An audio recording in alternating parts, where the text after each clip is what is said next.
So let me can get there real quick. All right, what's up, guys? This is Larry, the mortgage guy, your mortgage insider. I really appreciate you guys being a part of this call.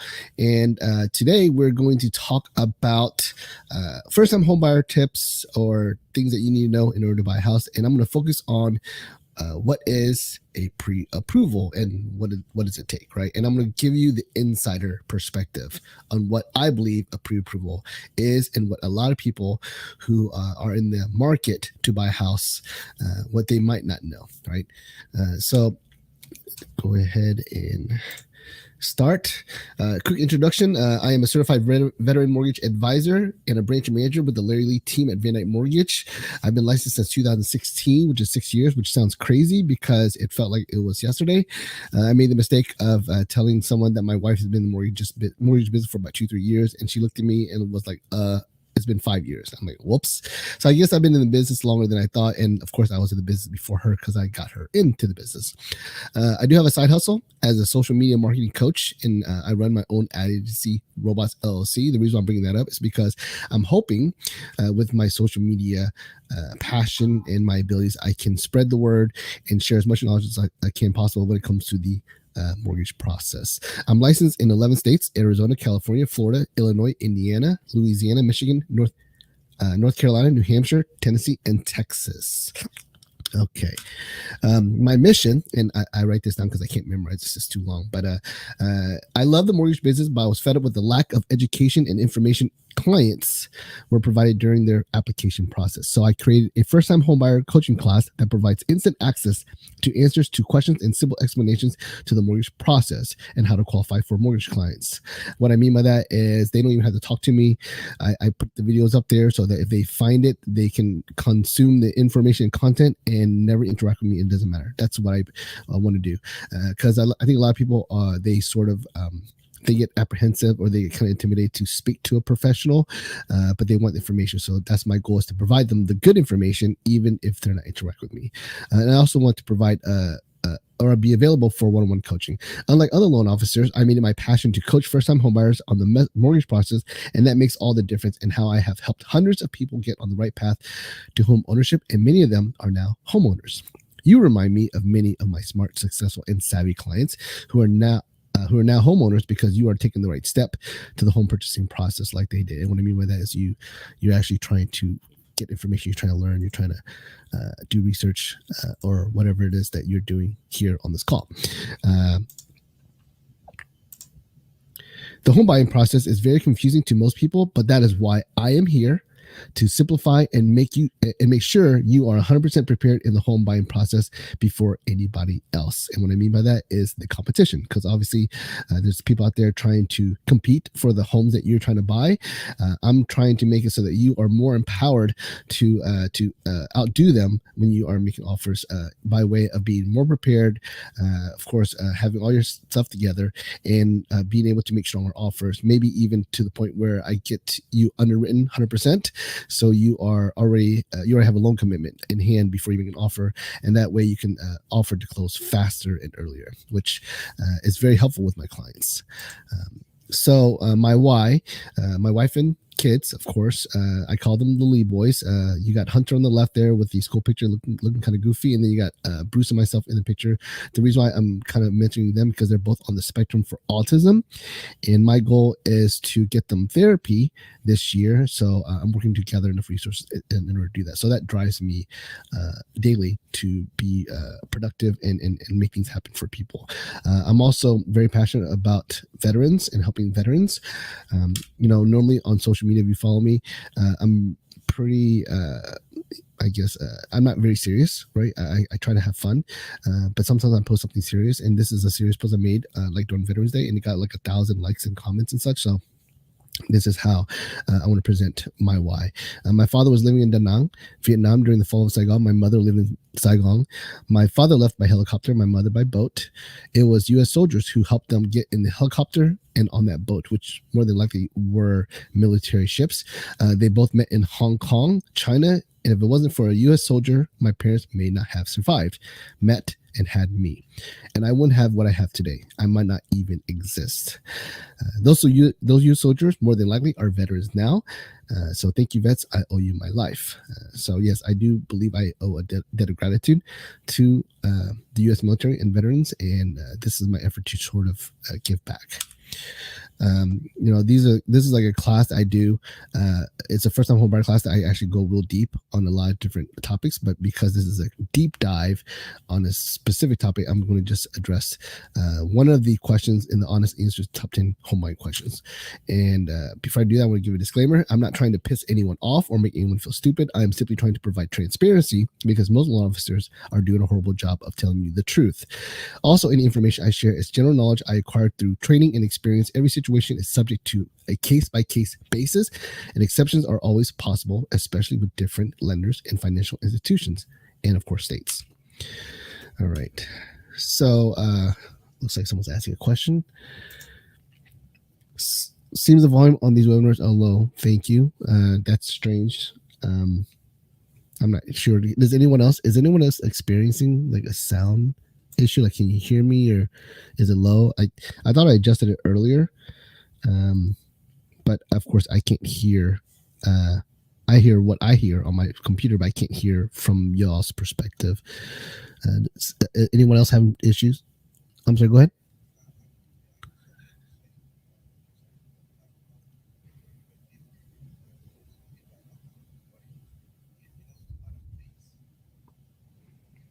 Okay, let me see here.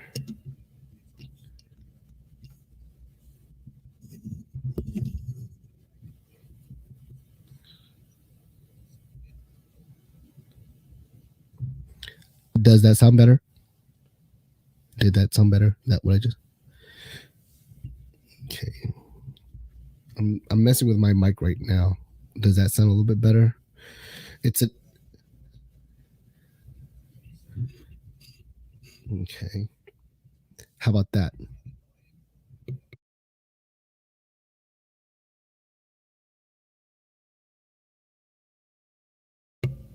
Hello, hello. Check, check, check.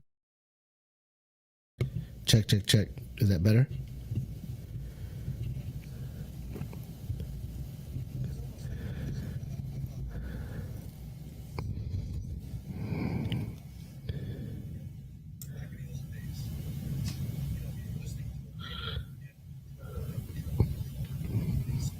Right.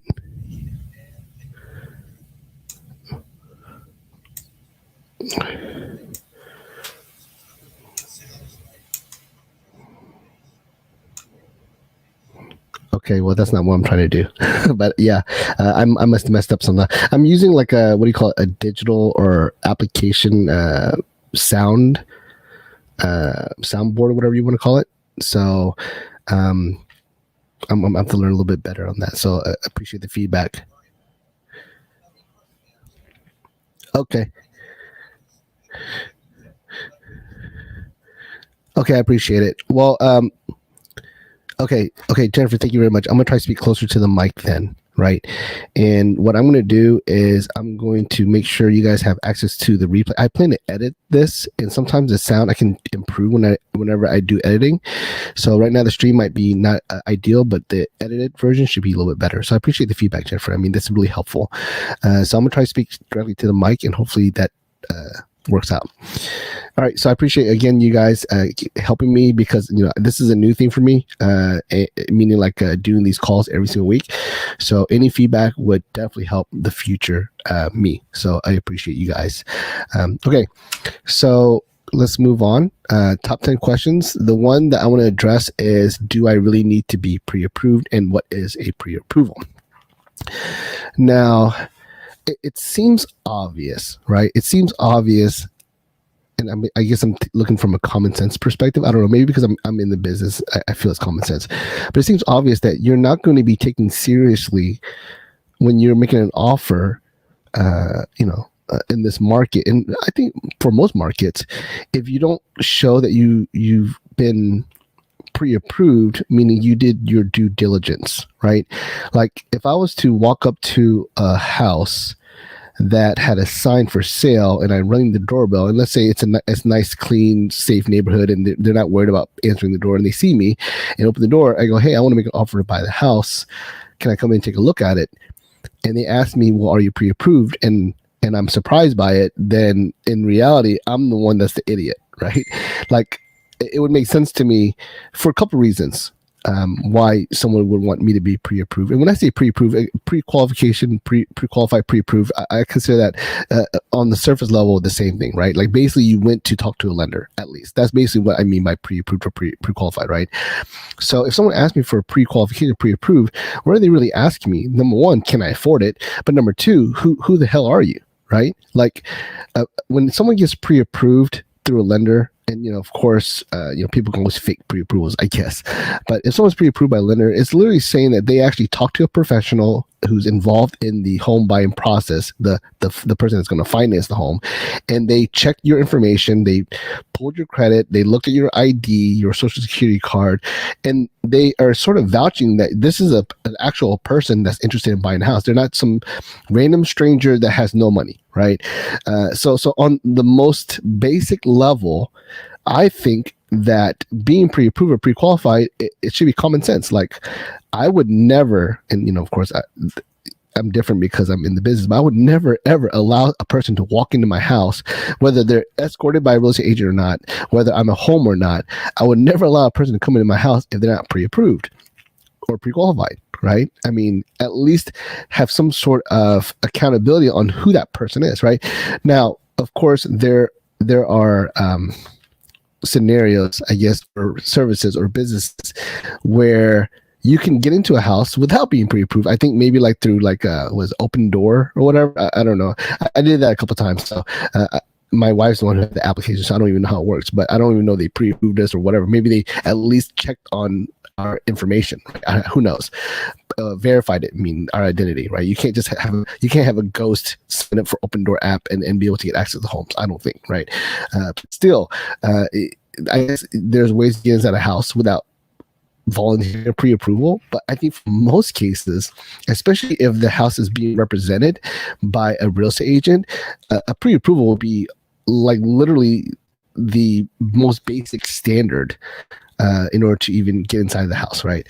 So to really get deep on that question, do I really need to be pre-approved? Yes, because we need to know who you are and if you can buy the house, right? And it looks like someone's raising their hand. Take a look here. Bruce, go ahead and ask your question.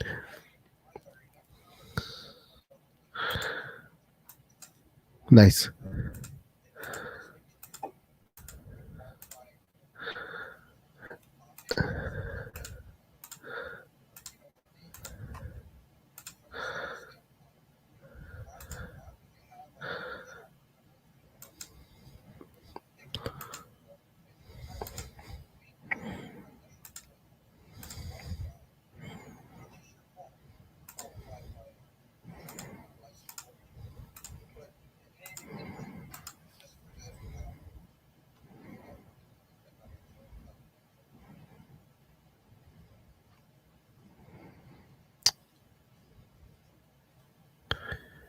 Sorry, as you guys are rolling in, I'm promoting you to panelists, but I'm also allowing you guys to talk. So you don't have to accept being a panelist. You can always just join and talk whatever you guys want. But obviously, I want this to be an interactive discussion. So please ask questions, or I wouldn't say jump in, but do ask. You can unmute yourself anytime. Okay. Yeah. Go ahead, Bruce. Cool. That's cool. That's cool.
Yes.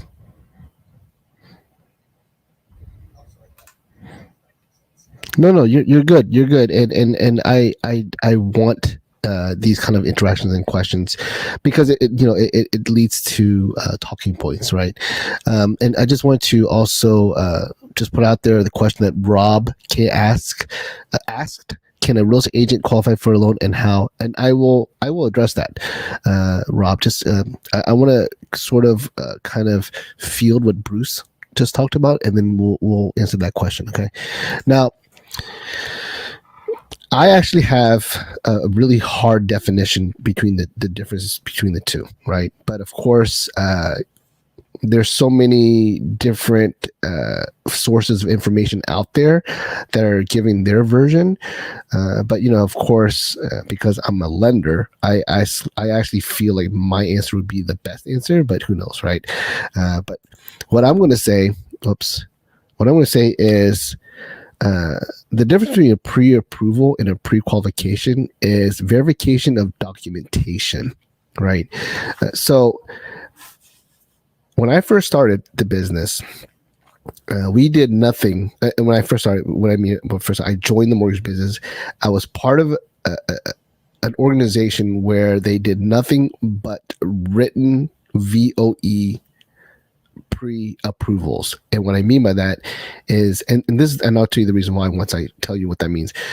They literally had to verify all pull the credit, verify documents, and they actually had to get a written verification of employment from the borrower. That means wherever they worked, right? And this doesn't really work for self-employed, but for someone who has a job, they're getting paid a salary or hourly, whatever.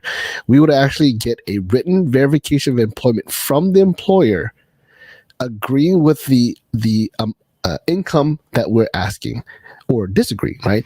So let's say someone, I don't know, they work they're a teacher, right? And they get bonuses for doing, I don't know, running detention or tutorials after school, right? So the teacher's salary part is easy, right? I mean, that's kind of obvious. But the fact that they're getting bonuses on running detention or tutorials, that's something that we have to kind of consider, right? We have to kind of look into it because they're trying to get a little extra income credit so they can buy a little bit more house. Well, now we have to figure out, does this bonus qualify, or is a part of it? So we would actually ask the employer, the school district or whatever, say, hey, this teacher, she says she makes this much. Can you verify that? And also, this teacher says that she gets this much in bonuses. Now, another question is, how long, if this bonus is something you're approving, how long is it likely to continue? Is it going to continue, right? And let's say they said, yeah, the teacher gets bonuses, but we're probably not going to continue that after this year. Then we can't give credit to the teacher for that bonus income, right? So that's why a VOE is important, because it can literally determine how much you can buy. You can buy either a $200,000 house or $250,000 house. The bonus makes a difference. So we actually verified it with the employers. Now, why did we do that in my organization? Because my organization was a call center, and we bought a lot of leads, or got leads from third-party lead aggregators that were focusing or targeting people who needed help because they were denied or rejected by their original lender, most of the time their local bank or whatever, right? So we call it second chance lending. A lot of these people had already applied, but they just got denied for whatever reason, and they're hoping that they have an option with us, right? And we had very minimal overlays, meaning we didn't have unnatural or artificially created restrictions on top of the lending guidelines of Fannie and Freddie. So Fannie and Freddie has like a standard of what they are allowing people to to have in order to qualify. And a lot of lenders, they have overlays where they actually increase the credit score. Like, let's say FHA allows 580, but this company won't go anything below 620, right? That's an overlay. Okay, that's something that's created by the company. So a lot of lenders are out there saying you can't qualify for anything below 620, and they think that's fact or law, but no, it's just a lender or company specific requirement that does not apply across the board, right? That's why you might hear differing answers when it comes to what do you need to qualify for FHA, conventional, down payment assistance, whatever. It's because every company has the possibility of having their own overlays. Well, where I was working at didn't have overlays, right? It was very minimal. If it had it was very minimal. So we literally can help anybody as long as it, falls in the Fannie Freddie guidelines. But we've required that they must be fully documented and pre-approved in a verification of employment, because we do not want to send people out shopping for a house unless we can guarantee that we're going to, hold on one second. Sorry about that. We're going to guarantee that they can be approved for the loan, right? So we got so far to the point where we verified as much information as possible without being underwritten. Okay, it wasn't underwritten yet. Okay, but we verified as much information as possible so that we know that they are coming in prepared and strong, right? So that's a pre-approval from my perspective. Okay, well, of course, the additional written verification is a little bit over the top, so that's why I call it a written VOE pre-approval, right? But to me, a pre-approval is just verifying documents. That's me looking at your bank statements and verifying that you have the assets that you need in order to cover the closing costs and down payment. That's me looking at your pay stubs and making sure that you are making the money that you're saying you're making. If there's bonuses, then we might have to do a VOE. But let's say you don't need bonuses to qualify, or you don't have bonuses, or you don't have overtime or anything like that. Then just me looking at your pay stubs and calculating your income and seeing that you have more than enough income to cover this purchase price that you're trying to get, and then also looking at your credit. Right? Pulling your credit and looking at it. Now, Bruce said something very interesting. He said a soft pull. Okay. Now, this is like a whole nother class, a whole nother conversation, and I don't want to get too deep into it, but to me, there's no such thing as a soft pull. Okay. It's a slang term from my perspective, because there's a hard pull and there's a soft pull. What's the difference? Well, a soft pull is you seeing a little bit about who you are credit wise, but not inquiring, right? That's what they're saying. A hard pull is an inquiry, right? For me, a soft pull is useless. There's no point in doing a soft pull because it doesn't tell you everything. It's almost like the way I like to compare it, it's almost like getting a map that doesn't have the street names on it, right? You got a map, but there's no street names, so you have no idea where to turn, what to go, right? It's not useful enough, right? You need a hard pull or an inquiry is what I really call it. I don't really call hard pull as an inquiry, and I guess it's hard because it's permanent. It's a commitment, right? But in reality, there's an inquiry, there's a non-inquiry. What everyone does out there, Credit Karma, whatever, those are non-inquiries. They don't mean anything, right? They don't tell you anything. There's not enough information there for you to even know where you're going to end up, right? An inquiry is an inquiry because you're actually requesting information from the people who hold the credit information. So when I say, let's say Bruce is applying through me, I'm asking the bureaus who hold the information I need to qualify them on the credit report. I'm asking them to look at Bruce's information. Right. So they know I'm asking. So they go, oh, you are Larry Lee, a lender, and you're inquiring about Bruce, a potential homeowner. Okay. So we know, number one, you're inquiring. So because of that, we're going to notate that by dinging this credit, and we're going to put it as we're going to put it as an inquiry on your credit report. So we're alert. We know that you're trying to buy a house. You've made it known. It is now a part of your record. Right. So that's why it's an inquiry. Right. So to me, that's the difference between the hard and soft inquiry. Soft inquiry, nothing happens because you're not telling anybody anything. You're trying to basically sneak information, but no one knows. So no one's giving you. So basically what I'm saying is that the best analogy I can give you is a locked vault, right? The vault has your credit information. When someone does a soft pull, all they're doing is opening the door to the room that holds the vault, and they're looking at the vault. And the vault's kind of translucent, but you can't see anything. You kind of see, but there's nothing there. An inquiry is when you open the vault and actually pull it out, right? So that's why when you do a soft pull or whatever, it doesn't lead to anything. There's not enough information for you to know what's going on, right? And there's probably going to be stuff on your actual credit report that you don't see because it's not an inquiry. You're not opening the vault.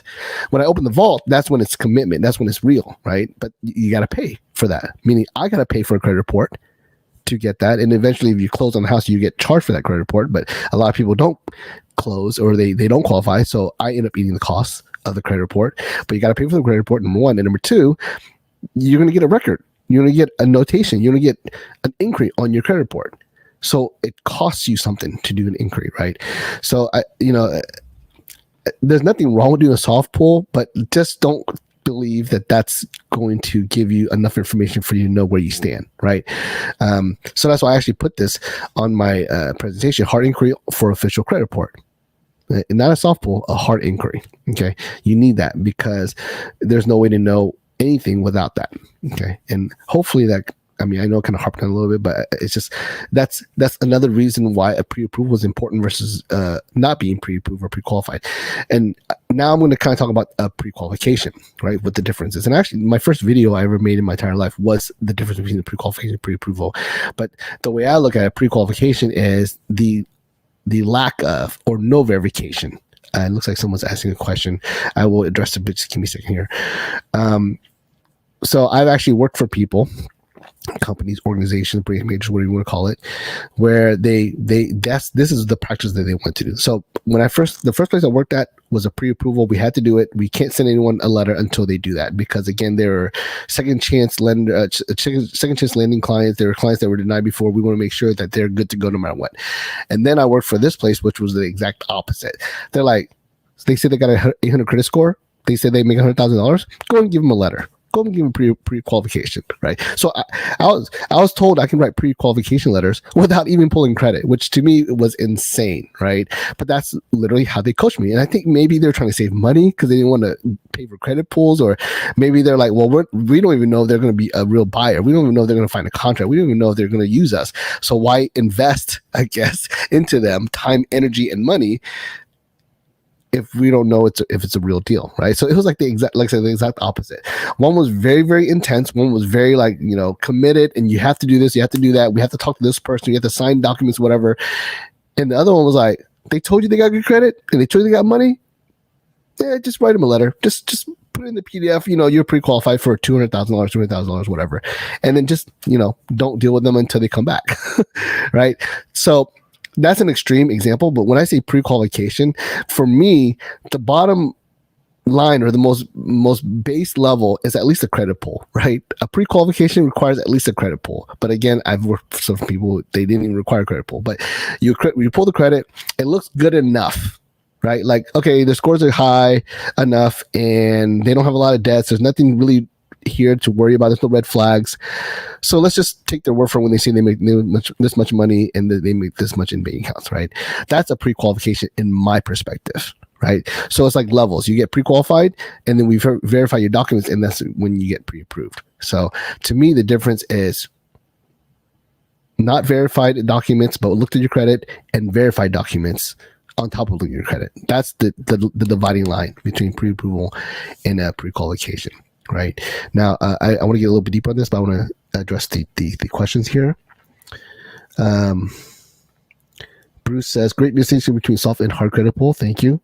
There it is, the difference between pre-qualified and pre-approval. Yes.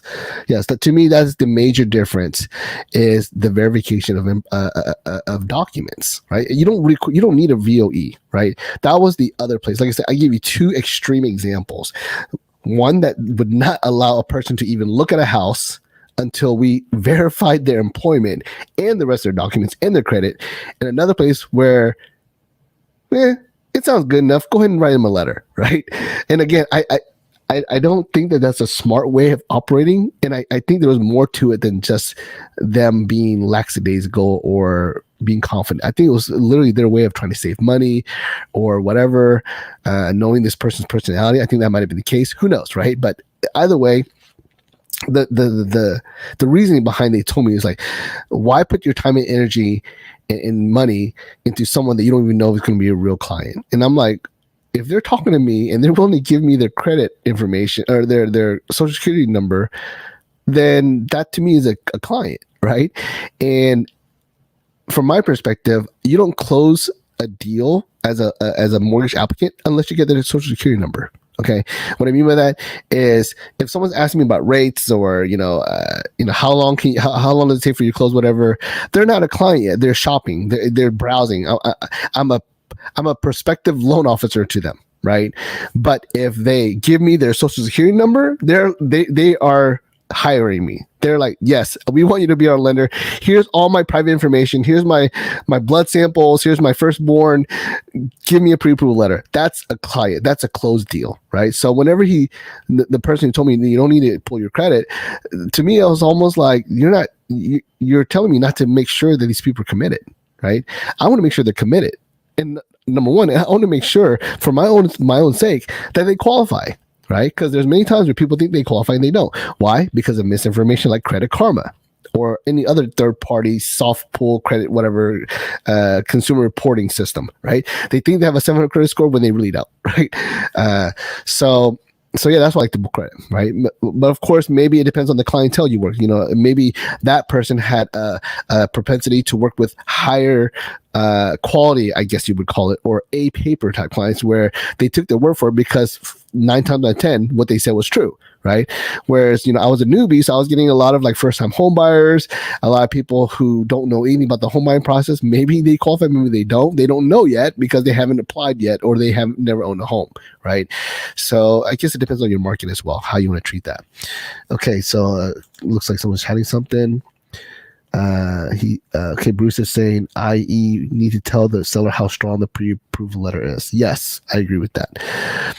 So, again, you look at your credit, we look at their income documents, whether it's W-2, pay stub, 1099s, tax returns, verification of employment, if you want to. Now, the tax return thing, the 1099 thing, that's a little bit beyond what I'm talking about. If someone is applying and they're self-employed, then we are definitely going to want to look at the tax return and calculate the income, right? And sometimes we need a P&L, as in profit or loss, for the year, depending on how far we are in the year. So let's say someone's trying to buy a house, they're self-employed, and it's like November, right?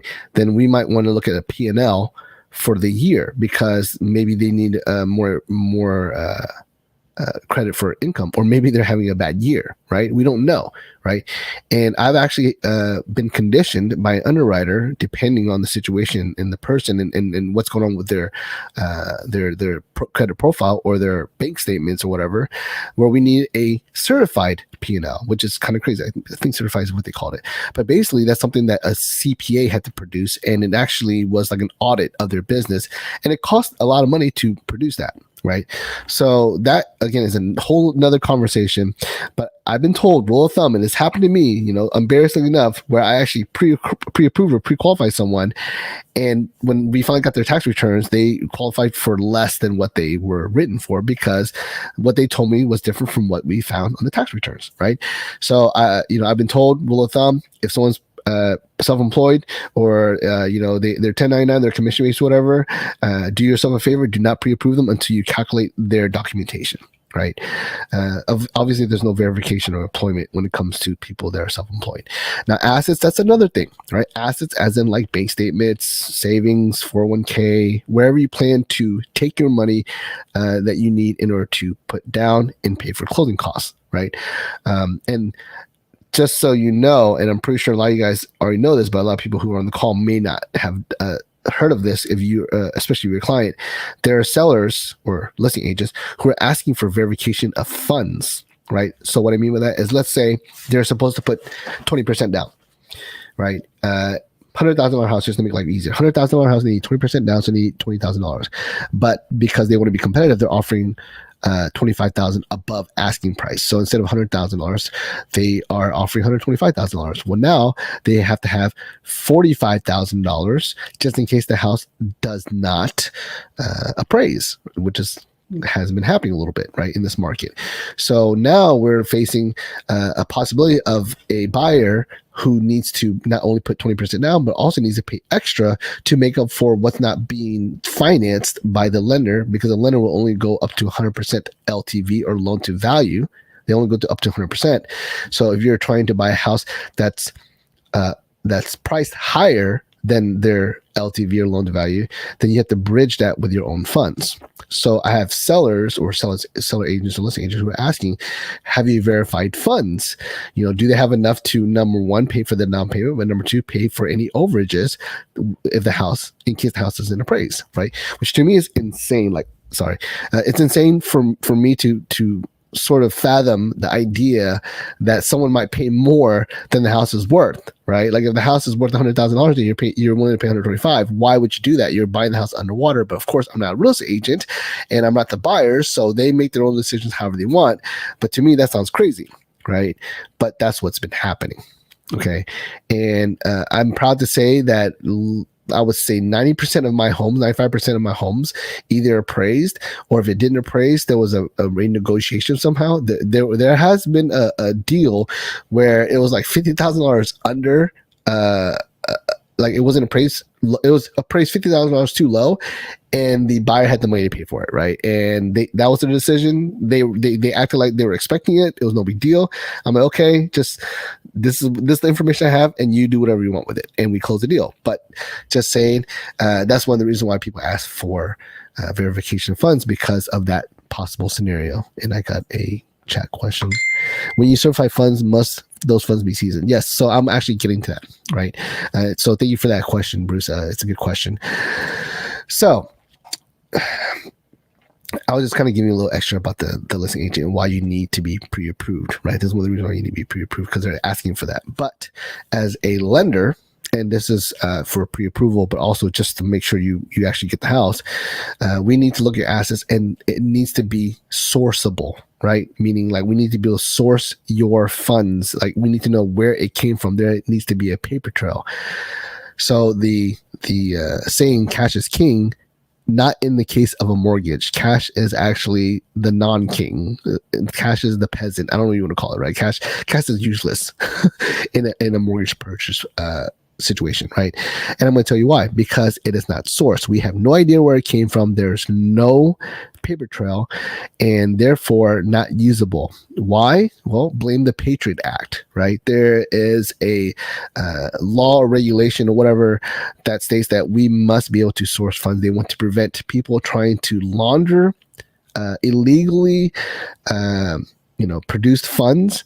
They don't want them to funnel them into properties, right? They don't want them to wash them into property. So I don't know, maybe a drug dealer makes $100,000 in cash and he tries to use it as a down payment towards a house, and they allow that, then he actually effectively washed his money away. His illegally acquired funds of $100,000 now became legal because it was a down payment in the house, right?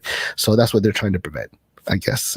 And not to say that any of my borrowers or anyone I've ever talked to or applied are drug dealers, but that's what they're trying to prevent, I guess. So yeah, it must be sourced. Now, what does that mean to be sourced? We cannot see a deposit. Okay. So if you have 60 days of bank statements that are required, let's say we're looking for it today, right? So it's January, and you might get your bank statements on January 15th. Let's pretend you do, right? Then I would ask for your December 15th to January 15th bank statements, and I'll ask for your November 15th to December 30th, December 15th bank statements. Sorry about that. So I would ask for those two statements. If I see a deposit that's large, and there's numbers associated with it, and I don't want to do public math, but let's just say if it surpasses a certain percentage of your income, then it becomes red flag, right? Then we're going to ask, where did it come from? And if you're like, well, I had money under the mattress and I knew I was going to buy a house, so I decided to deposit it, then the underwriter, well, actually, I would say to you first, or maybe the processor, but it definitely would be the underwriter if it gets that far, would say that we're not able to use these funds. So therefore, your $150,000 in assets is now only $50,000 in assets, because that $100,000 we cannot source. So how do you fix that, or what is the requirements or whatever? We just can't see the deposit, right? So let's say you're going to buy a house in February, right? You know that if you buy a house in February, in order to pre-approve you, we're going to be working on it in January. So that means I'm going to need January bank statements and December bank statements. And you have $100,000 cash that you had under the mattress and you want to use it. And because I'm not coaching you guys to how to use illegal funds, I'm just letting you know what the scenario would have to be. Those funds would have to be deposited back in either October or November, actually. Yeah, October or November. Right? Why? Because if I ask for 60 days bank statements and I see January and December and I see $100,000 in the bank account with no deposits, from my perspective, from the underwriter's perspective, from the Fannie and Freddie guidelines perspective, those funds have always been there. They are seasoned, and that answers Bruce's question. Bruce asked, let me make sure I address exactly what he asked. He asked, when you certify funds, must those funds be seasoned? Yes, they must be seasoned, and that's how they are seasoned, meaning like we don't see the deposit. That's basically the definition of the requirement, right? If you do have a deposit, it must be explainable. So let's say you, I don't know, had an RV that was collecting dust somewhere, right? And you sold it and you made $100,000 and you deposited literally the week before closing, and that's your source of funds. The underwriter's gonna be like, where did this money come from? And you go, I sold an RV. I own the RV. I knew that I needed to have money for down payment. These people dragged their feet in order to give me their payment. They finally gave it to me, so that's my money. And the underwriter's going to be like, okay, I need a bill of sale and I need some documentation showing the exchange of title work, whatever. If you produce that, then that's considered sourced, right? If you can produce a proof why you have a large deposit that's sourced, it happens all the time. Think about it. When people upgrade or move houses, they're selling one house and moving to another house, right? And they're using the equity from that house that they sold to act as a down payment or funds for closing for the new house. That makes sense. And in a case where you're doing sort of like a contingent transaction, maybe you are, maybe you're not, it doesn't matter. But in that case, we would ask for like the CD for the house that's being sold, right? And maybe there's a net sheet that can be provided by the listing agent, the person that's selling the house for you. They can provide a net sheet, how much they predict or what they calculate is going to be your net profit after the sale of the home. And we can use that for the time being to pre-approve you. Right? Of course, the funds have to effectively be in there by the time we close, but for now, that's good enough, and that will be sourced. We would know where the money came from. There's a paper trail. It's obvious. It's documented. There's no disputing where that money came from. Right? Now, if you want to be tricky, I guess you can have $100,000 and you can put it in there and try to act like, that's $100,000 from equity from the home, but I'm pretty sure we'll find out one way or another. Okay. But the point is, if there's a large deposit, it must be explainable, must be documented. You must be able to provide that, and you be prepared to provide that. And if you have a deposit that you can't paper trail, whatever, we just can't see it. Okay. Again, I'm not trying to encourage you or tell you how to trick me or create mortgage fraud. I'm just telling you the rules and the laws. Okay. Looks like someone is asking a question. Okay. Yes, Bruce, it's a paper trail. Yes, 100%. If you can document it, if you can prove it, then we can use it. Right. And this is actually also important when it comes to tax returns. Okay. And I'm only talking about this because we're talking about documentation, right? In order to get credit for your income, you must pay your taxes, right? So like if you make $100,000, but you wrote off $100,000 in losses, you make zero. Okay. So according to the IRS, the documentation says that for 2021, you made $0. We cannot use that as income because it's zero. Even if you told me you made $100,000, even if I see deposits in $100,000, even if you show me, everything you can showing that you're making this income, if the IRS has documentation showing that you make zero, then you make zero. Okay. So it must be documented. Okay. And a lot of people are surprised by this. A lot of people are like, hey, I want to buy a house. I make $250,000 a year, but on paper I make $30,000 a year. Can you help me? No. I mean, yes, technically there's excuse me, there's loan products and there's a situation where we might be able to help you, but for the most part on a regular qualified mortgage, meaning Fannie, Freddie, conventional loan or FHA loan, no, I cannot help you. It is not going to happen, right? You document it to the IRS, and now an official document that we're using that you make $30,000 a year. You don't make $250,000. You make $30,000. But again, there's loan products, bank statement loans, whatever, but that's another conversation. Okay. But whatever document we can use, okay, for the most part. Now the final part of the pre-qualification, I want to make sure there's no questions, whatever. Okay. The final part of the pre-qualification or pre-approval is when you run the application through the automated underwriting system, AUS. There's DU and LP. DU stands for desktop underwriter. LP stands for loan prospector, I believe, and it's for Fannie or Freddie. Right now, that's a lot of information, but I just want to kind of give it to you so that if you want to do some research, you can Google it, you can look it up, whatever. Especially if you're a home buyer and you want to know really what happens behind the scenes. Okay, so we actually submit your loan structure, and your loan structure is based on the documentation that we received and the information you provide us. Right.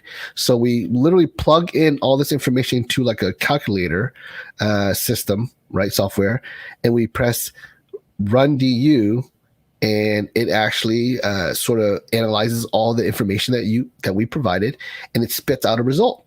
Right. I like to call DU, or the automated underwriting system, like a robot mortgage god that knows everything and can real quickly look at your situation and decide what to do with it. Right.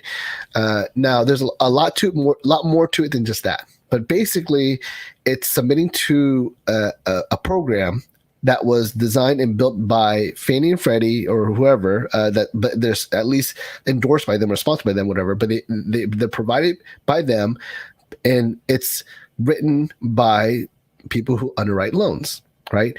So it's almost like a replacement of an underwriter, because, back in the days, there was no technology that did this. So a human would have to actually do this part. Right. But now they made this so it's easier. We can close loans faster. There's a pattern or algorithm, whatever, that a person with this amount of income, this amount of debts, or liabilities, this amount of assets, and this amount of credit scores can typically qualify in this current scenario. So they basically just kind of use that information to decide yay or nay real fast. Right. It's a really cool system. And it also gives us feedback. Like, we need work on this. We need this type of document. We need that. That's how you get appraisal waivers. Like if your score is really high, you're putting a lot down, whatever, you can make it so that they don't even need an appraisal and they'll qualify you, which is actually really cool. That's another class. But yeah, it's really what it says it is, an automated underwriting system. It's a software where you plug in information and it tells us if you're going to be approved or you need work, right? The thing that we're looking for is the approved eligible findings, right? I don't even know if I spelled that right. I might have to read that to make sure I spelled it right. But the bottom line is, with that is where things get started, right? To me, no one is pre-approved until they get that. An approved eligible findings from an automated underwriting system, or DU or LP brand mortgage loan application. Okay. So that to me is like sort of sorry, I was away from the mic. That to me is sort of like the final period in the statement, right? This person is pre-approved. We ran it through underwriting system, right? So pre-qualifications, I don't think really, I guess you can have that, but pre-qualification, you're using a lot of stated information. You're using a lot of like, okay, you told me this, you told me that. I kind of glossed over your documents. Okay, yeah, you're good. See, that's the thing about the underwriting system. It only spits out based on what you put in, right? So you can put in trash and it'll give you fake information. Like, I'll give you an example of how I do this. And I don't do it, just to do bad originating. I do this to understand the realm of possibility. Let's say a person comes at me with their documentation or like that, but they don't have the funds. They literally don't have the funds, right? What I would do is I would actually, I call it padding, right? But I'll actually add a bank account that's fake, and I put how much money I think they would need in order to qualify, and I would run it, and then it would say approve eligible, and I'll be able to tell the client, listen, you qualify based on income, you qualify based on credit, but you're going to need $15,000 in the bank before you can move forward. And they might tell me they have nothing. Okay, great. I understand you have nothing. That's okay. You don't quite qualify for down payment assistance. You qualify once you have $15,000 in the bank. So it's my way of consulting them on what they need in order to qualify, right? And this happens all the time. A lot of people are just trying to find out where they stand, what they need. Maybe they're trying to figure out how much they need to save, or maybe they're going to talk to mom or dad. Who knows? Who knows what's going on, right? But a person applies and they're like, I need to know where I stand. I need to know where I need to qualify. And I'll tell them, okay, well, based on what I did, you can qualify at this purchase price, at your income and your credit scores, but you're going to need $5,000 more. You're going to need $10,000 more. And that's why I would trick the system, meaning input different numbers into the AUS underwriting system, because I want to know the realm of possibility, right? And that's really the only place I actually play around. There's probably other things that you can do to change and kind of mess around with it, but that's really the only part that I personally like to mess around with, right? And sometimes I do it just to see, what maybe they'll get a better rate if they put more down. What would it look like if they put $5,000 down? Or 5% down? What would it look like if they put 10% down? What would it look like if they put 20% down? Sometimes that makes the difference. Sometimes, and I'll give you an example. I'll have a person structured at a regular loan structure for FHA, right? 3.5% down, and they don't get approved eligible, right? And then I'll go, okay, you know what? Instead of putting 3.5% down, what would it look like if they put 10% down? And I'll actually get an approved eligible. So in that case, that person was not approved until they put more money down. They had more skin in the game, right? So I was able to get an AE, or approved eligible, because there was more money. So I'd be like, listen, you have exactly what you need to put 3.5% down. Unfortunately, the system is not liking it. But if you can get another 6.5%, then you'll be approved. Do you have a co-borrower, or do you have someone that maybe to give you some funds, or do you have like a tax return coming in? Do you have a 401k that we don't know about? I try to find outside the box, I guess you would call it, thinking when it comes to like filling in the gaps in order to get approved. So like if I get, and this happens to me, not all the time, but it happens to me enough for me to do it as a habit. But if I get findings that are not approved eligible, I'll actually play with it a little bit just to see what needs to change. And then that will kind of give me a little bit of content to provide guidance to my borrowers, right? And there are times where it actually helps. Like what I mean by that is like, hey, we're not able to get approved eligible as is, meaning your current funds, your current income, your current credit. But if you can somehow manage to get another $5,000, when I put in the system that you had this much in funds, an extra $5,000, it actually gave me an approval. And then they go and they find someone to give them some money, right? And now they're ready to go. Okay. So that's essentially what a pre-approval is from my perspective. It's a matter of gathering all the variables. I like to call it, that's what I like to call them. I look at a loan as an algebraic equation, and it goes beyond the pre-approval stage. Okay, but I look at a loan or a mortgage as an algebraic equation. We need all the variables, and then we do the math. Okay, and in a pre-approval stage, the victory or the goal or the success that we're looking for is the automated underwriting system giving us an approved eligible. Right. And again, it only gives you what you put in, right? So if you put in a bunch of trash, a bunch of BS, you're going to get some BS information. And that's where you get into trouble when you actually get a contract, right? Last minute surprises happen, right? But if I verify your documents, if I talk to your employer, if I know that you have the funds or whatever, or you have a perfectly good plan that makes sense to me, like you're going to sell this RV or this Harley or, I don't know, sell a body part, whatever, right? You're going to get the funds by this time. I will structure the deal so that it gives you credit for it and tell you, hey, if you do sell your arm and get $50,000, you'll be good by the time it's time to close. You just have to sign with your other hand. Okay. But yeah, that's basically it. That's basically what a pre-approval is, and why I think it's so important to do it, because if you don't, again, last minute surprises, and you maybe the house, there's too much house, or maybe you could buy more house, right? A pre-approval might actually give you more credit for information, more credit for income than you thought you had.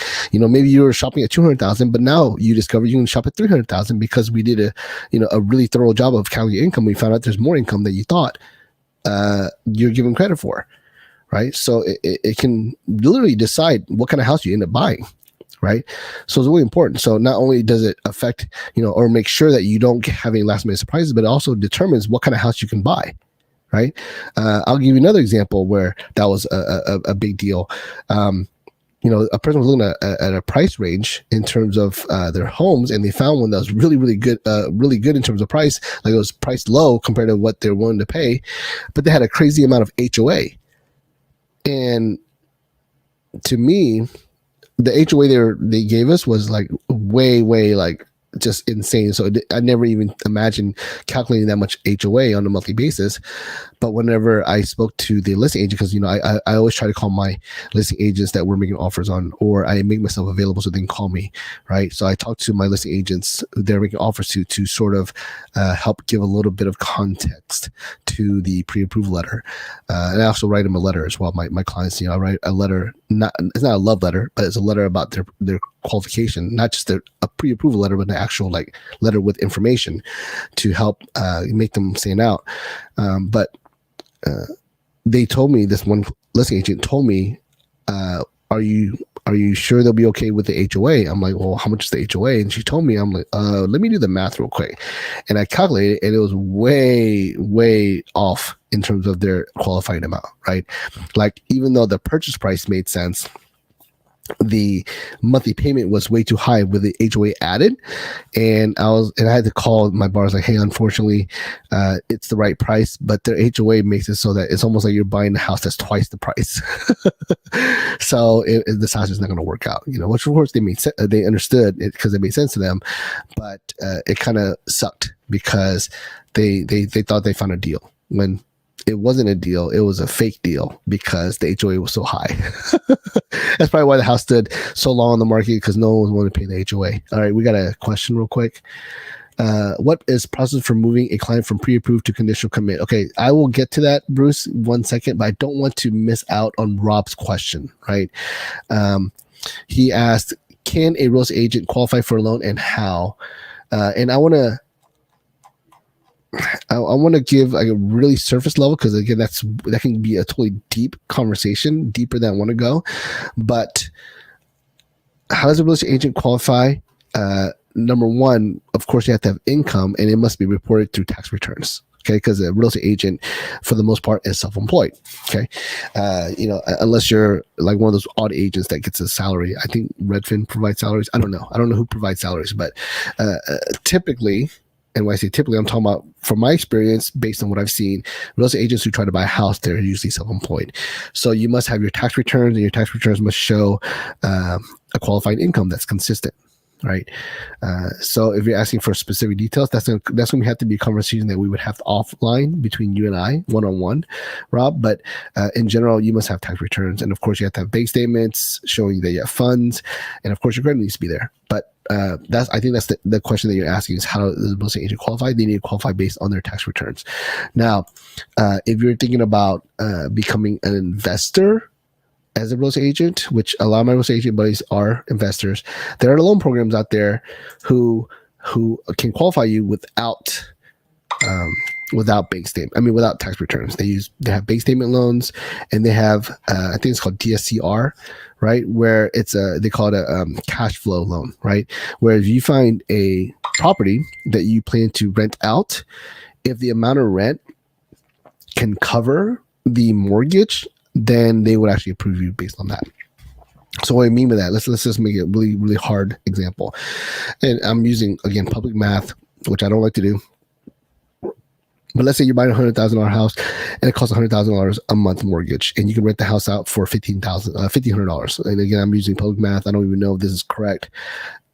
Obviously, if you're making $1,500 a month, or you can possibly make $1,500 a month, but the mortgage is $1,000 a month, then that's a positive cash flow on that property. And if you can show that, if you can document that and prove that, usually through like an appraisal with a rent schedule or whatever, then you don't have to show your own personal income to qualify. The house is actually paid for itself. So that's called like a DSCR or cash flow loan. So I do have that loan product. So that's another, hopefully, answer to your question if you plan to qualify as an investor. Now, if you're planning to qualify as, again, primary, then yes, it must be through tax returns for the most part. Okay. All right. So to address Bruce's question, what is the process for moving a client from pre-approved to conditional commitment? And it looks like I lost some of you guys, but that's okay because I'll send the replay. This right here is my favorite part of what we do for the Van Dyke Mortgage, or the Larry the Human Van Dyke Mortgage. Hold on one second. Bruce asked, rent to cover P&I, principal interest, or PITI? I think it's just P&I, right? I think that's the case. I would have to check, but I mean, it has to be obvious, obviously. And you might ask, does it get grossed down? Because some people, when I say some people, I'm saying people in general, buying a house as an investor can only get credit for 75% of their actual rental income. They call it being grossed down. So let's say you are using income from income properties or investment properties to qualify, and you're making $1,000, let's say, a month on that one rental, we will only give you credit for $750. We have to gross it down. Okay, that's on a typical loan. When it comes to these cash flow loans, I would have to look into it. I don't know for certain if it's grossed down or if they give you 100% credit for it, right? But that's a good question, and maybe that would be a good topic for the next class or another class in the future. So appreciate you asking that. But to answer the other question that you asked, what is the process for moving a client from pre-approved to conditional commitment? It looks like you're asking possibly two questions. One of them is, what is the process when someone is actually involved in the mortgage, right? If someone actually is under contract, right? The process is basically just getting the contract and then processing the contract, right? And then eventually it gets to the point where we have all the documents, we submit it to the underwriter to review, and the underwriter gives us either a conditional approval, I mean, they like the loan, but there's a few things that they need, or they give a clear to close, which is very rare on the first touch. It does happen. Some people strive for that, but it's not very typical. Usually there's always conditions. But when it gets to conditional approval, that's usually when you give a conditional commitment, right? I think that's what you're asking. Now, the other one, which is what I was kind of talking about before, like Van Dyke Mortgage does it, so that's why I'm really proud of it, is we do what we call a TBD Pre-Approval. Okay. And this, I was kind of saving this for last, and I actually might talk about it in a whole nother class. TBD approval means to be determined. Okay. And what we mean by that is to be determined on the property. The property itself, meaning we need an address and we need an appraisal. So basically, we would actually fully underwrite a client, an applicant, to the furthest we can, to the furthest extent, until we get to the point where we cannot go any further because we don't have a property, right? So what I mean by that is, and I actually, when I think about moving to a company, I always interview, the people who on this question, right? I go, do you provide TBD pre-approvals? Basically, what I'm asking is, is your team, is your company capable? Do they have the bandwidth? Do they have a process where they will underwrite an applicant without a contract? Okay. Now you have to kind of wrap your mind around this. We're asking the company to do more work on someone that's not even guaranteed to buy a house. Okay. So again, remember the company that I told you I worked for, where if you just hear that they sound good and they say they have great credit and they say they have the money in the job, you just write them a pre-qualification letter. This is the exact opposite because that person was trying to avoid putting too much time, effort, and energy and resources into an applicant. This is like putting too much. This is over-serving, overdoing a client, because we're literally going to act as if the client has a contract. So we're going to put them through processing.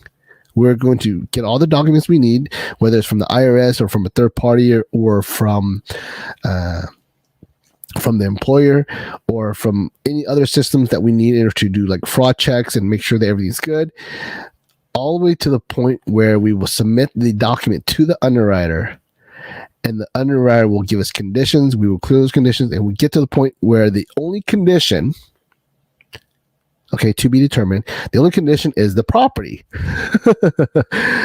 including the appraisal. So literally, you are fully underwritten.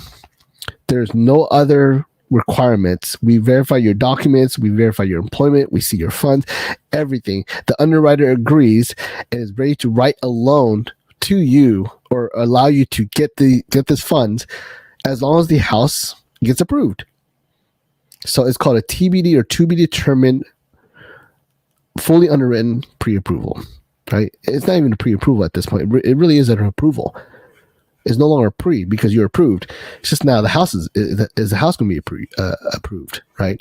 Now, what does that mean for that TBD pre-approved buyer? Well, number one, there's definitely going to be no surprises unless they change something. The buyer changes something. If everything stays the same, there's going to be no surprises because you're already fully underwritten, right? Because we've already done a lot of the work, we can actually close faster, earlier, whatever you want to call it.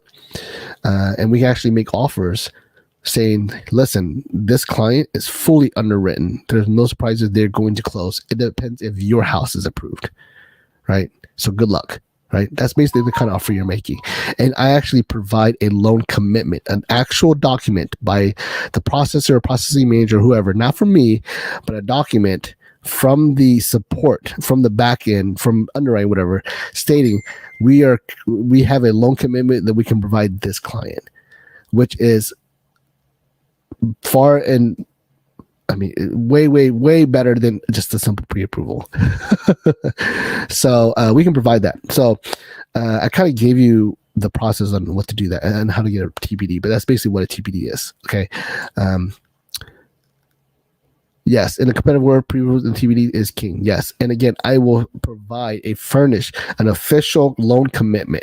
So, like, why does that mean anything? Well, a lot of you real estate agents who are on the call, you probably know that you have a contingency period or a third-party addendum where, a person must get a loan commitment within a certain amount of time. Usually, it's 21 days, right? So basically, the contract says, within 21 days, we must have some sort of loan commitment. What I'm saying is that we don't need 21 days. Here it is. Day 0. Here's a loan commitment. What you expect or what you're waiting for, what you want in 21 days, I already have right here. Right? So that is strong. Okay. And again, my company, my branch, we provide that. Okay. It's called a TBD Pre-Approval. If you have questions about that, maybe I'll attach a flyer giving you some information about it. But yeah, that's to me, that's really what we really should all be doing. But of course, it ties up the back end or the support, meaning the underwriters are working on files we don't even know we're going to get paid on, right? They get paid still, but I don't know if I'm getting paid, right? The company doesn't know they're getting paid, but the underwriters and processors, they're also getting paid for doing the work. So we're tying up resources. We're tying up bandwidth. Obviously, it would be bad for you to do that if you're already busy. Meaning if your company is already like neck deep in deals and they're not closing on time, then it would be bad for them to do TPDs. Okay. But Van Dyke Mortgage, we actually hire so that we can be under capacity. Is that under capacity? Over capacity? Maybe it's over capacity. Whatever it is, we have more than enough people to support the TBD program. It is a program that we actually promote. We actually market. Van Dyke Mortgage actually creates marketing for it. It's not something we kind of do. We might do an exception. No, we actually make it a standard. Like, that's something that my production manager and my region manager says, did you TPD this client yet? It's a thing that we do here at Van Dyke Mortgage. Okay. So that makes us more competitive. That makes it so that our clients can sleep better. That makes it so that we can win more offers. That makes it so that we can close earlier or faster. It makes it so that I can relax because I'm not worried about things cropping up in the, at the 11th hour. I already know this client's good. Once I get a contract, I'm like, okay, well, this person's TBD, so we're good. So I can actually move on to the next deal. This is already done. We're just waiting for the appraisal, right? So Bruce asked, generally, how long does it take to get a TBD, assuming clients provides all the required documentation? A same amount of time they would do. It would take for a normal contract, right? Maybe a week, couple of weeks. It all depends. But we treat it like a real loan. Okay, so however long it takes for a typical company to turn around a conditional approval, through underwriting, same amount of time, because it's, again, we're really actually literally putting them through a process in real time. So it's all based on turn times, but we don't stop. Like, remember I told you about the first company where they did not allow people to shop until they get a letter, until they actually got a written VOE. We're not like that. We will give you a pre-qualification if you want one. I definitely want to give you pre-approval, and you can start making offers. But in the process of you making offers pre-approved, we're working on getting you TBD'd, right? So the goal is to race you. We want to get you TBD before you get a contract. But if you get a contract before that, well, then it doesn't matter. You're under contract, so there's no longer a TBD. It's a real live loan. So we just got a head start on that, right? But if you really want to make sure you're TBD, maybe you got turned down a couple times, maybe you just want to make sure, then it can take up to 30 days, maybe less, right? Probably less. So hopefully that answers your question. But again, we'll do it concurrently. Like, you want to go make offers, you're pre-approved, go ahead and make offers, but we're going to still work on getting you TBD'd. And again, the hope is that we already have you done by the time you make an offer. Now, of course, if you get a contract and we're in the process of TBD, well, then we just got to hit start again. And that shouldn't be a problem anyways, right? And in fact, I've actually saved a lot of time and be able to close on time or early on deals, especially hairy ones, meaning deals with a lot of work that are a little bit more complex.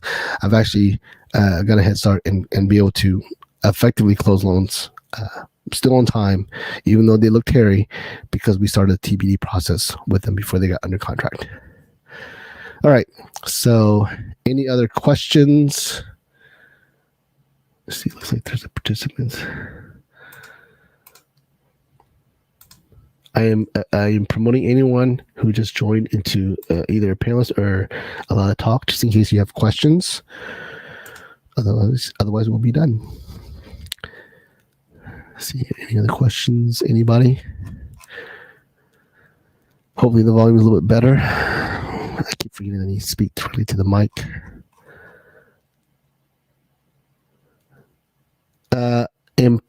Amparo, hopefully I say your name. Does California offer TBD loans? Well, I'm licensed in California, and yes, we do TBDs. It doesn't matter what state you're in, but yes. So hopefully I answered your question. If you're asking in general, does the state of California offer TBDs? That's a lender by lender basis, right? But I'm licensed in California, and yes, we do TBDs. In fact, I do a lot of those because a lot of people in California are investors and they're trying to buy from certain other places, and I want them to be TBD before they start making offers because they have a kind of unique situation. So, yeah, it's a normal thing. Awesome. Yes, thank you, Empar. Hopefully I said your name right. Yes, please email me. I'll email like sort of a follow-up email after this call, so you'll be able to have my email address there for sure. All right, cool. Any other questions? Anybody? Yeah, yes, Bruce, what's up?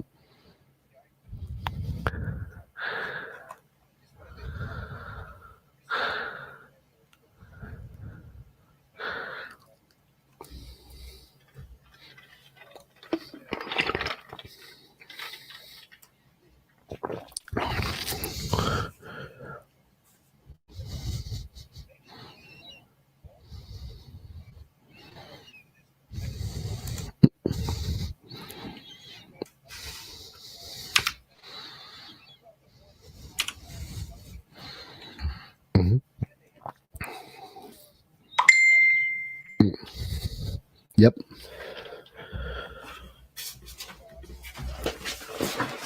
Yep.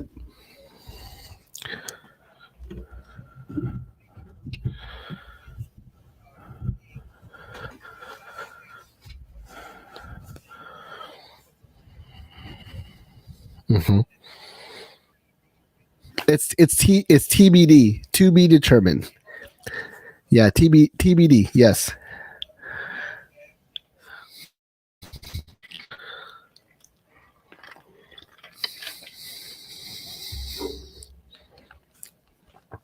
Yep.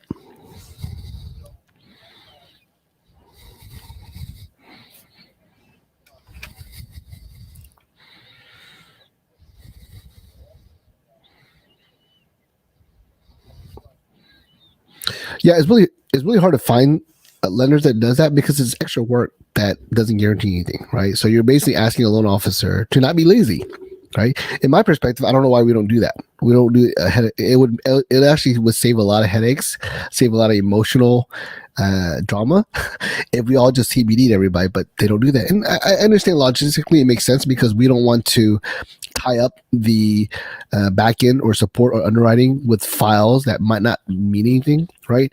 It certainly is a lot of extra work, especially if it doesn't close. But it makes sense to me because the biggest stress behind buying a house, of course, not just qualifying, is timing. Right? How long does it take? I can't wait. I can't believe you're asking me for these documents right now. You've asked these documents a million times, whatever. When you're TBD'd and you go into contract, you get to sleep.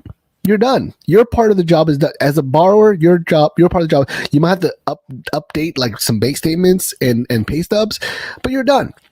So it's a super stress-free, super smooth, positive experience when you're TBD, right? Not just for the borrower, but for everybody involved. Okay. So yeah, it's a highly useful competitive advantage to have. And I make sure that my clients know they're being TBD'd or they are TBD. I make sure the agent who is representing them knows that they're TBD'd. I make sure the listing agent knows. I write it in the letter. These people are fully underwritten. They're to be determined, which means it's based on your house. These clients are already good. They're going to close. It's just a matter of, does your house qualify, right? And I actually call them and I'll actually ask the agent, is it okay if we close early? Because that's what's going to happen because we're already done. We're just waiting for the appraisal now. Right. So it's to the point where like, it is more competitive. It's a strong, tool to have in your belt. And I send a commitment letter. Like, again, what people are waiting for 21 days, I have on day one, I have it right here. Here it is. Here's a commitment letter. We're committing to loan these people this money. It's already conditional approved by the underwriter. Underwriter touched this file already before we even talk to you. Right.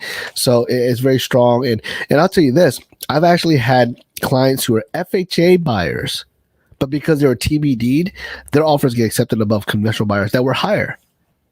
Right. So it's a very strong value proposition, I guess you would say, whenever you start making offers as a TBD buyer because you're already underwritten. I mean, let's put it this way, 99% of the people out there are not fully underwritten. So it gives you a little bit of confidence. And again, you can be a little bit more aggressive with your negotiations. Okay. So yeah, I really appreciate that. Bruce, anyone have any questions or anything they want to say, whatever? If not, I do want, go ahead.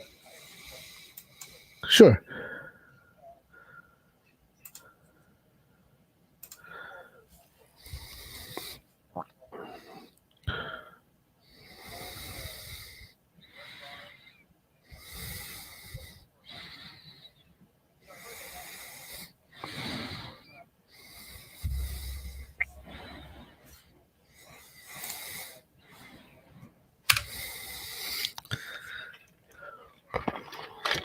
Mm-hmm.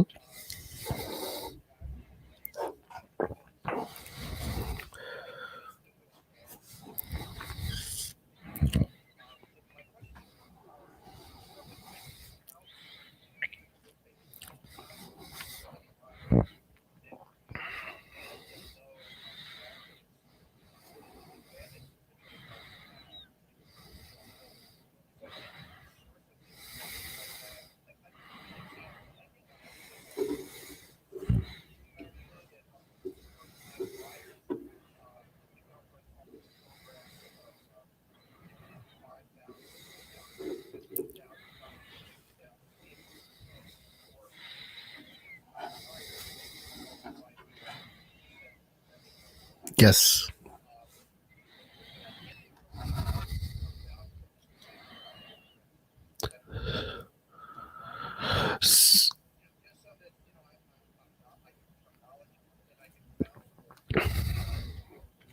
For sure. So there's a national down payment assistance program called Chenoa, the Chenoa Fund. I think it's CHENOA, They are all over the country. They're pretty strong. I've used the Chenot loan before, but when it comes to like specific to counties or states, that's something you have to look up in your local market. I'm not licensed in New Jersey. I do have co-workers and partners who are. So if you want some information, specifically dealing with Van Dyke, I can connect you with the right people. But if you look up Chenot, I'm pretty sure if you put in Facebook who in New Jersey does a Chenot loan, you'll find lenders who do that, and that can help you, with getting started with that part of your venture. When it comes to like the 3% down for conventional, that's simple. You just got to Google the Home Ready product, right? And I'm pretty sure that's for Fannie. The Freddie has a product that's the same or similar. I think it might be Home Possible or something like that, but just Google it, you'll find it. And they provide direct information about it and training for that as well. It's income based, but a lot of first time home buyers will actually fit in that little box. So it's actually really good loan if you can get into it. And the reason why I like it, because it's a lower down payment than FHA and it's conventional. I mean, that's pretty sexy, right? Like I have a conventional loan, I don't have to put 5% down, right? So it's a really cool loan, and usually the rates are better. Okay, so just look up Home Ready or Home Possible. Fannie or Freddie provides that. And again, when it comes to down payment assistance programs and such, you just have to kind of look up your local lenders. I'm pretty sure if you Googled it, like your neighborhood or your county, and put down payment assistance, you'll probably find resources that provides that. And they actually usually have a list of lenders that qualify to provide that, like they've actually partnered with them or whatever. So yeah, I mean, obviously they want you to take advantage of their loan, so they're going to give you a list of people that you can talk to, and those would be good lenders to partner up with. Again, if you want to speak to someone at Van Dyke, who we do have access to a lot of down payment assistance programs, I'd be happy to connect you with some. Okay.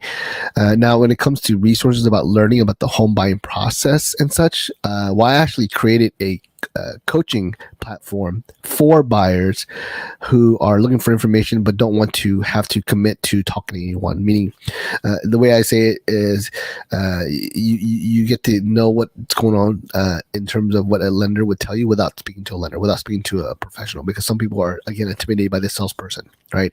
The class I created is called Homebuyer Secret. HOMEBUYER.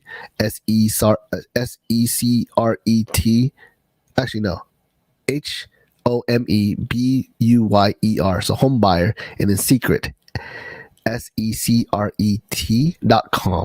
It's a class I created. And of course, I do a lot of YouTube as well, so they can find some resources there. But the Homebuyer Secret class, that's actually designed to be like a class, like it's designed like a curriculum, and I provide slides and everything. And of course, they have questions they always ask me there. But yeah, of course, I plan to do more of these classes, so you can always enroll them or send them the link that you may have found, and I'd be glad to talk to them, because this class is designed for anyone who wants to learn about the home buying process, whether you're a real estate agent or you're a client. And I don't care what state or what city, or I don't care if I can work with you or if I can't work with you. It's just going to be content I provide anyways. So yeah, you can always share this class to them, because I plan to do it every single week. Right? Any other questions? Or no problem. Questions or suggestions? Before I leave, I want to give you guys a chance to provide any kind of takeaways, or what's your biggest aha, or what you learned or what you hope to learn in the future, if anyone wants to contribute that or ask. No? Okay, cool. Well, I really appreciate you guys being on this call. Again, my goal or my mission is to empower people, to educate people about the home buying process, because I believe there's a lack of information out there. And I think loan officers are even worse when it comes to explaining the process. So my goal is to make it so that you don't have to have an explanation, because you're already you already learned through me, right? Or whoever it is that you are finding research information from. So I really appreciate you guys being on this call. If you have any questions, give me a call, text me anytime. Here's my information, and I will see you guys hopefully next week, right? This is Larry, the mortgage guy, your mortgage insider. I'm out.